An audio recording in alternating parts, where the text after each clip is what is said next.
Hi guys, welcome to Make 2 and a review of LEGO set 60078, the Utility Shuttle. This is part of the LEGO City Spaceport theme from summer of 2015. It comes with 155 pieces and costs $25. And if you're a fan of LEGO and LEGO Space, please give this video a thumbs up and feel free to subscribe to the channel to stay up to date with our latest videos. But let's take a look at what comes with this set. Obviously the namesake for this set is the Utility Shuttle. And you can see it here all closed up in its glory, and we'll take a look all around. I think it's got some really nice lines. I like how they built up the wings, not with curved pieces, just using an array of different wing elements. They're all underneath in black, then topped in white, including with some different pieces. It's actually quite a lot of plates go up to building this. It does feel very solid. You can see you built up bricks here straight, and then it transitions to curved pieces all the way along the front. The wings do angle up and down. It doesn't have, as on I think normal shuttles, ailerons at the back, but I've looked up some other designs of kind of future potential shuttle ideas, and some of them do have these sort of wing tips. And I actually think it looks really nice. It means you can imagine it maybe folding all the way up if it's going to, be transported somewhere or for certain types of missions. And I just think that's a cool look. You can put them all the way down too as well if you like, for different types of flight. It's going to makes it look a bit more bird-like.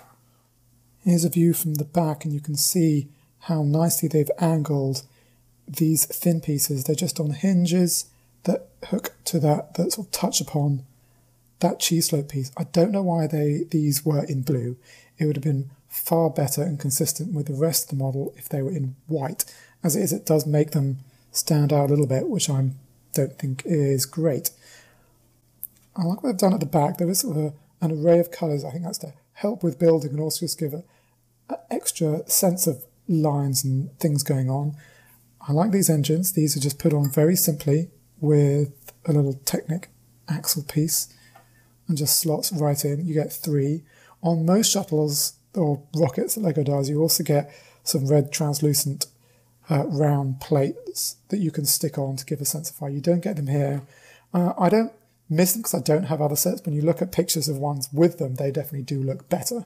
So I may put some on myself. So it's a bit of a shame given how common and cheap those parts are that LEGO couldn't provide them with. Underneath, there's no landing gear. I again think that's okay, because I think this is more for flight mode, and I think the landing gear would get in the way. And again, I think it's for keeping the parts down. I still think it does actually give it a bit of a sleeker look.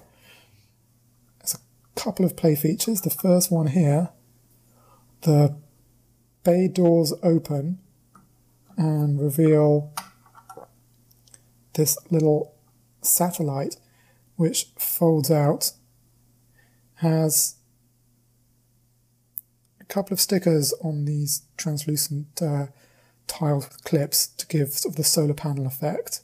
There's obviously quite a few stickers throughout. I think they're tastefully done, and I did apply them all, so I think it does definitely add something to it to get these space logos of 2 on each side here. The one here with the red and black that lines up with the use of plates, I think that's really cool. And again, just a space symbol to add texture on the back there. I think that all works. But this satellite, I think, looks kind of perfect. You can just imagine a little thruster at the back there. This is all the computer. I think covering it in gold with this gold dome piece is really cool. And at the top, maybe that's where, that would be where the I guess, communications thing pointing probably back at Earth would be, to give it signal as it goes into space. And it's just really clever how it just folds up and slots in really neatly, so it doesn't really wiggle around inside the ship. On the inside, you can see a couple, it's a bit dark, I'm afraid. Let's actually make it brighter. This whole piece comes off, and I'll show that to you in a second. You can see we've got this bank of computer equipment terminals. There's a bracket piece here, and that's for one of your minifigures to attach to, so that they can do work on the satellite while the pod data is open, maybe help it deploy into space. So that's a nice touch. Let's move on to the cockpit itself. very basic here. So you just built largely on the base of this big hull piece. The same printed panel piece there, printed tile piece, and these two sticks for controlling the vehicle. And this does actually fit both of the minifigures. And there they are. Because of their big equipment, they've got their helmets and everything on. They haven't got a proper seat back, to just use a little cheese slope. And then the lid pops on really nicely. This is largely one single piece all the way to there. This at the front is printed. It's only this part on each side that's stickered, and this is a separate window piece you clip in from the inside. And they've attached just a few pieces here to extend the hull. So it attaches to those jumpers there. Then you just fit back in your satellite and close it up very neatly. So I think that does work really well. I think the reason they put these these tiles with studs on is to make it easier for you to open. My only quibble about this is you can see there's slightly different curves for these arch pieces than these pieces here, then the arch pieces, then the hull. So though it's almost the same, you can see by the shadows it does break up that line. So I think that's a bit of a shame. But all told, apart from those blue here, the line, I think this just works really well, and I'm really happy with it.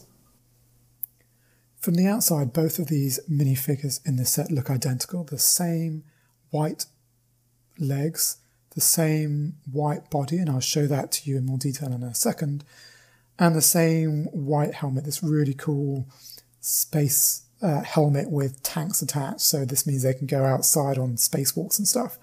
So I think it makes these astronauts look really good, and this gold at the front, rather than a clear piece, just really gives it that sense of, cutting edge science, going to deep space, a little bit of an air of mystery. I think that's amazing.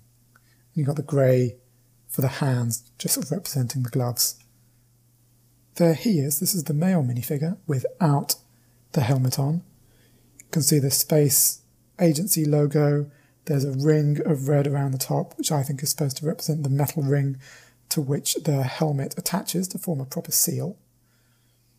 Around the back, some more bits of shiny stuff and metal, and just to give some detail to the design of this spacesuit. Shame there isn't anything on the legs, but the whiteness does give it a cleanness.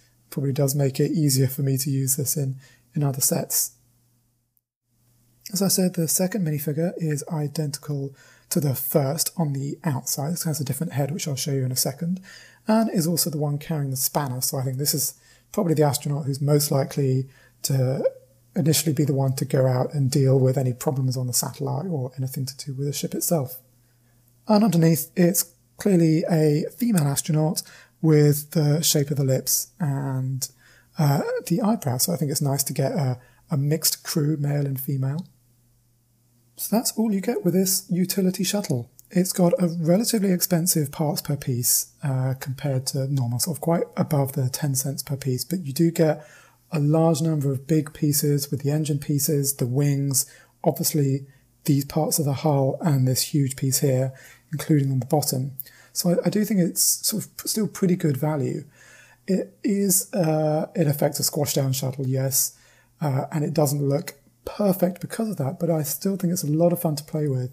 You get great minifigs, it feels pretty realistic, even if a bit miniaturized, but in order to be able to hit that price point, I think it works out really well. I haven't gone for the big Lego space shuttle in this line. This is much more affordable for me, and I think it will be to many, many other people.